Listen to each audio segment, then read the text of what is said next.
Hey guys, Hey guys, what's up? Are you ready? Are you comfortable? Are I'm you ready. sitting down? There we go. Let's get ready for the video presentation of group number 4. It's about to get wild. This is a cute little introduction about who we are.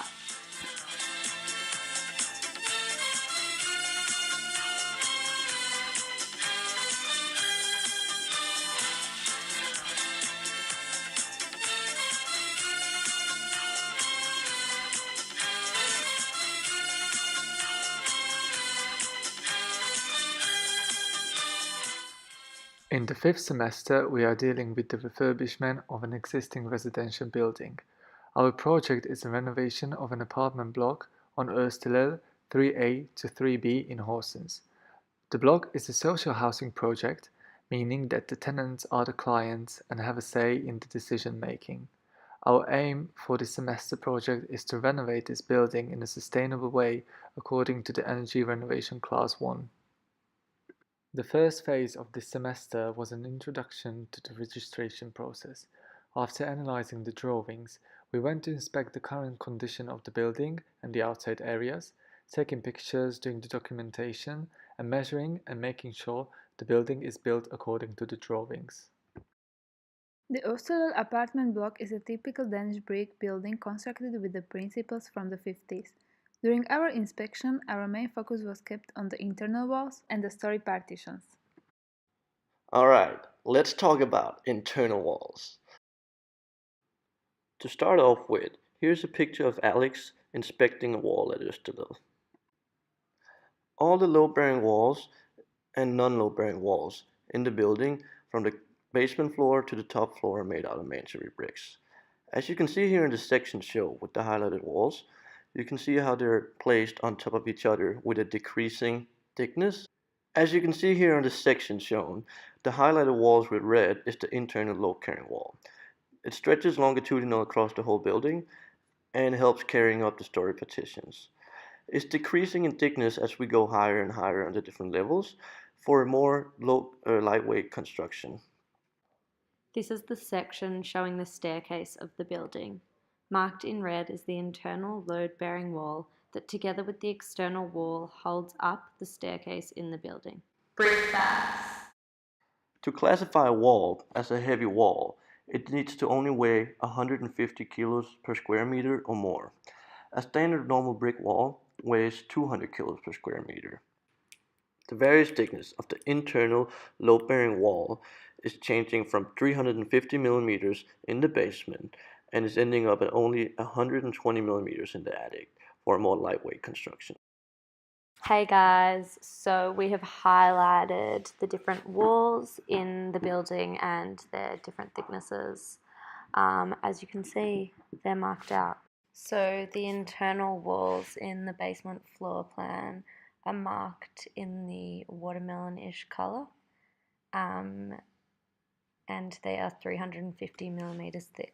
So here we have the ground floor, and the walls are now 240 millimeters thick.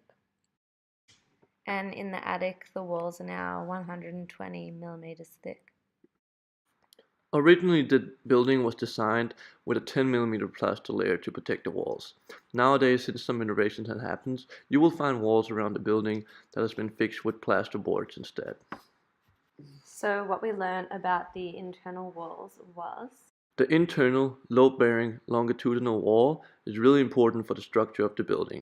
Together with the story partition and the external wall, it's keeping our entire building together. There might be a few alterations regarding the internal walls in order to meet the client's requirement concerning the apartment's layout. The construction of the story partitions in the 50s was quite different from the ones which are used today. Among the other solutions, the popular constructing system was a timber joist system with the layer of bugging for the better fire, sound and moisture properties. However, in the building we are renovating, the other popular constructing element, so-called baumadeg, was used. Baumadeg was a popular solution for heavy story partitions in Denmark in 1950s and 1960s. The construction in our building on the first floor, second floor and the attic is as follows. Beech timber floor finish, 38mm x 51mm battens, 150mm baumadeg elements and 10mm of plaster. The total measured thickness of the Storey partition on site was 230 mm. Bauman decks were constructed using framework. Resting on a baseboard are the vertical pillars, secured in the middle, holding the horizontal wooden planks providing the support for the construction of the Bauman deck. Bauman deck is a combination of fired clay composed blocks casted in concrete. The blocks are 25 x 25 cm and there is 16 of them per 1 square meter. Their function was to transmit the loads. The horizontal steel reinforcement is laid in between the blocks in each slit and poured on concrete to achieve the enhanced strength properties. When the concrete is dry, the framework is removed, and the battens are placed in order to provide the support for the timber floor finish. The last touch is an added layer of plaster as a ceiling finish. Bauman decks were fixed to the external load-bearing wall using the steel bars reinforcement, which was embedded in concrete. The U-shaped reinforcement bars went inside of the blocks 1/5 of the span of the Storey partition. The same principle is used when the Storey partition meets the internal load-bearing wall, where the concrete beam is formed to enable the transmission of the loads. In the wet room, instead of using the timber floor with battens, the layer of concrete and 10 mm of terrazzo was used. The terrazzo layer went 50 mm up the wall and was also used to establish the necessary slope towards the floor drain. The Storey partition between the basement and the ground floor is made differently, using the reinforced concrete. The reason for this was that there was a bomb shelter in the basement. To sum it up, we have found out that the building is in quite good condition and built according to the drawings. For the outline, our task is to propose the possible alterations for the building in order to refurbish it according to the Energy Class 1. Thank you for watching our presentation and we hope you enjoyed.